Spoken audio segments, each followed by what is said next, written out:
Hi, I'm Ed Smith, and you're watching PosiTV. Hi, Jeff Taylor for PosiTV. You know, over the past decade, parenting roles have changed dramatically. Now fathers have more of an opportunity to spend time with their children than ever before. Our next guest fits this description exactly. Hi, Chris. Hey, Jeff. It's nice to meet you. So you kind of lead, well, we want to say alternative life, but something that's different than fathers maybe used to do 20 or 30 years ago. Why don't you tell us about that? Sure. Well, I have a full-time job, but I work from home, which allows me to spend as much time as possible with my two kids.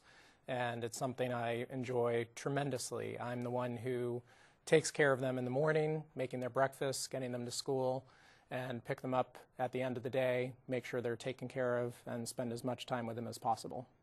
Was there ever a time, now, before you had children, was this something you maybe envisioned that you would ever be doing? No, not at all. I predicted I would do the normal man-dad thing, go on a executive track at my company, not be around that much necessarily, but as soon as we had our first daughter, that changed entirely. I wanted to spend as much time with her as possible, but still have my foot in a career track. Now, did any of your friends ever say, Chris, how can you give up commuting into New York City or having this big job to stay at home? Do you really want to pick up the kids from school? Do you really? Was there any, maybe, I don't want to say resentment, but some of your friends said, well, why are you doing that? I think some were confused. I think some were envious. For the most part, though, people have been very supportive. Okay. Now, when our generation, you know, the mothers sometimes stayed at home, not so much, but maybe in the 50s and 60s, mothers certainly stayed at home. It was more common. In our generation, the fathers got out of bed at 5 o'clock in the morning, didn't get home till sometimes 7, 7:30, 8 o'clock at night, maybe even later. I'm sure that might be an experience with you when you were a kid. Right. Now, my dad worked. My mom was at home. My wife and I joke that we are in reverse roles. She plays the dad role. I play the mom role. She gets up early, goes to work, comes home late, and I'm the one who's more around. We joke that it's the mom and dad, but it's really having somebody at home to be there as the key reference point for the kids, be the primary caretaker and the rule maker that establishes the standards in their life, and then someone else who is responsible for the financial management of the household. Okay. Does your wife ever come home from work and say, like, you know, maybe I wish I was the person staying at home, or is she pretty comfortable with the arrangement you two have? I think she would hate it if our roles were reversed. And that's just a personality thing. She happens to love her career and is doing quite well at it. And I am more of the homebody type and want to be around the kids as much as possible. It's not necessarily a male-female thing. It's just two people who have found their niches in their life, and it happens to work for us. I think for different couples, it's different. Some people have two-career households where both people are very involved in their careers and focus less on the kids, and others have the more traditional one person working, one person staying at home. It's different for every family. Okay. And obviously the relationship with your children, it must be very, very close if you're there all the time. It is. It is. It's nice because when we first had our two girls, we wanted to make sure that they weren't being taken care of and raised by a lot of different people with a lot of different rules. Babysitters, daycare, nannies. We wanted to be the primary reference point. And that started this whole process of me finding something that was a lot more flexible so that one of us could be the primary reference point for them. That's really interesting you bring that up because, you know, I myself, I was the typical latchkey kid. But, you know, you can have some great sitters along the way, and then you can get some people that, you know, you really don't like a lot. And sometimes the kid doesn't have much of a say in that. If the parents are both very busy working, if they're unhappy, what are you going to do? You have to do what you have to do, be busy, you know what I mean? Right. It's really interesting. That's great. What would you say to a father, maybe somebody, a younger person, a younger father, just getting married, just having kids, who may want to do the same thing that you're doing now, but not quite sure how to go about it or how he would feel about that? Well, that's an interesting question. I would probably, ironically enough, there is not a lot out there in the media right now that describes this kind of role. There are a lot of magazines, a lot of TV shows, a lot of websites dedicated to women who work and who want to be moms. Working Mother is one of the key magazines. There's nothing like that for Working Dad.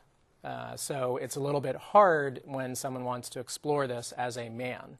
But ironically enough, I would say read those kinds of media, get a little bit better sense of what companies support flex time, and start to see, obviously, with your spouse, what they're willing to support, what their role is, and what they would like it to be, and hopefully work something out together that is a real partnership.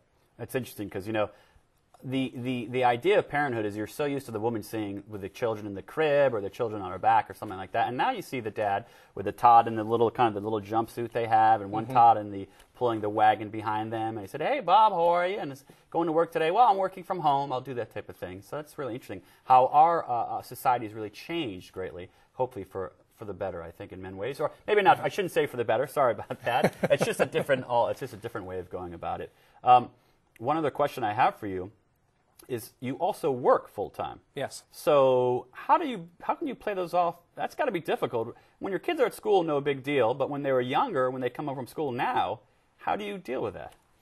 Thankfully, I have a job that is very flexible and project-oriented. So I shift my projects to either very late at night or very early in the morning so I can focus on the kids when they're around. But even when they are around, I still sometimes have to take phone calls and do work. And they just know that when I need to focus on my activities, they need to focus on their own. It might be doing a craft or something else. And we talk a lot in our family about working together as a team. And I'll talk to the kids about, now it's Daddy's time, I need to focus on something, help me as part of our team, and you guys do something else. We try to avoid watching TV or video games or anything like that to occupy their time, and really insist that they read a book or do something creative. So basically what you're telling me, your day could start at 5:30 and not end until 12 o'clock at night, basically. That would be a short day. That's amazing. That's really great.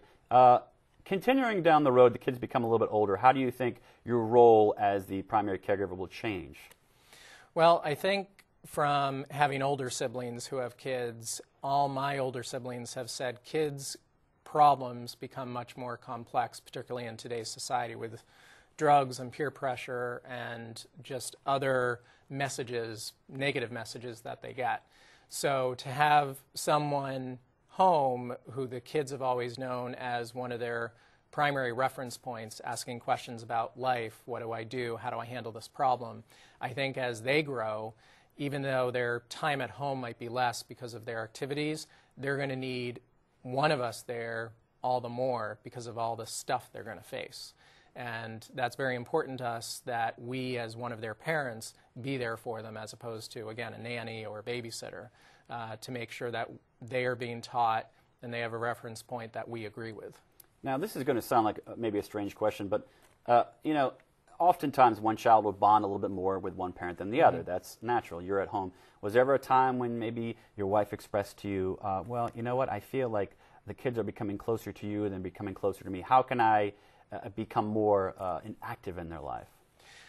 That's definitely been one of the pain points in this process is my wife, who has the more traditional dad role and is going to work every day, is involved less than she'd like to be in some of their activities. And certainly if the kids get a boo-boo, if they're upset about something, they always come to me first, not her. And every time that happens, there's a little bit in her that goes, oh, I wish it could be different. But for the majority of the time, this balance works well, and we both remind ourselves at those moments when you have that little bit of a pain point that overall we're doing okay, and That's great. the kids That's are great. balanced. That sounds like a great family you have going. Well, we've been talking to Christopher Foster. He is, well, kind of Mr. Mom, I guess, for the 2000s. He is a stay-at-home dad. He works a full-time job, and he takes care of his kids full-time, and he's a pretty amazing and a positive guy. Thanks so much, Chris. Thanks, Jeff.